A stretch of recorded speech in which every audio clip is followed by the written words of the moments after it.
ఆర్థికంగా వెనుకబడిన మహిళలకు వ్యాపార అభివృద్ధి అవకాశాలు కల్పించేందుకు యునైటెడ్ వే ముంబై ఆధ్వర్యంలో ప్రాజెక్టు సక్షం కార్యక్రమం విజయవాడలో విజయవంతంగా అమలు జరిగింది. ప్రముఖ కార్పొరేట్ సంస్థ హిరానందాని ఫైనాన్షియల్ సర్వీసెస్ మద్దతుతో చేపట్టిన ఈ కార్యక్రమం ద్వారా మహిళలు తాము నిర్వహిస్తున్న చిన్న వ్యాపారాలను విస్తరించుకునే అవకాశాన్ని పొందారు.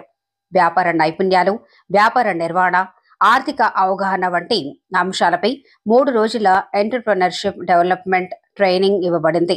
శిక్షణ విజయవంతంగా పూర్తి చేసుకున్న తర్వాత విజయవాడలో 64 మంది మహిళలకు వారి వ్యాపార అభివృద్ధికి దోహదపడే సామగ్రి కిట్ల పంపిణీ కార్యక్రమం నిర్వహించారు.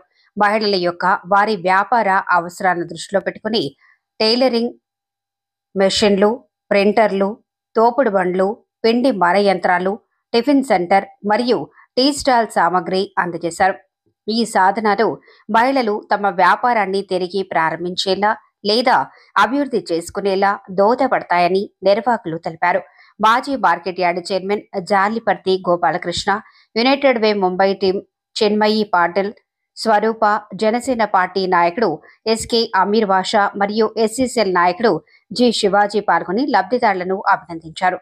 సహాయం అందుకున్న మహిళలు ఆనందంతో కృతజ్ఞతలు తెలిపారు. దేశవ్యాప్తంగా అట్టడుగు వర్గాల మహిళల ఆర్థిక అభివృద్ధి కోసం యునైటెడ్ వే ముంబై చేపట్టిన కార్యక్రమాల వల్ల ఇప్పటి వరకు 14 రాష్ట్రాల్లో 9,000కి పైగా కుటుంబాలు ప్రయోజనం పొందగా 3,500కు పైగా మహిళలు స్వయం ఉపాధి మార్గంలో ముందడుగు వేశారు. యునైటెడ్ వే ముంబై ఈ సంస్థ తరపున ఈ మిషన్లు కానీ ఈ బళ్ళు కానీ ఇవ్వటం చాలా సంతోషం. జేఎన్ఎంఆర్ కాలనీలో దీనిని కూడా ఆడపిల్లలు చక్కగా కుట్టు మిషన్లు కుట్టుకొని వాళ్ళ పిల్లలు వాళ్ళ కుటుంబం భవిష్యత్తు చక్కగా వృద్ధి చెందాలని కోరుకుంటున్నాం. ఆ సంస్థకి ముందుగా మా గొల్లపూడి గ్రామం తరపున ఈ సహాయం చేసినందుకు కృతజ్ఞతలు తెలియజేస్తున్నాము. అట్లాగే ఆ సంస్థ చేసిన మంచి పనికి మీరు ఎప్పుడూ కూడా వాళ్ళకి అందుబాటులో ఉండి చక్కగా వాళ్ళు చెప్పిన విధానంగా చక్కగా వాళ్ళ గైడ్ లైన్స్లో చక్కగా చేసుకొని మీ కుటుంబాన్ని అభివృద్ధి చేసుకుంటారని కోరుకుంటూ సెలవు.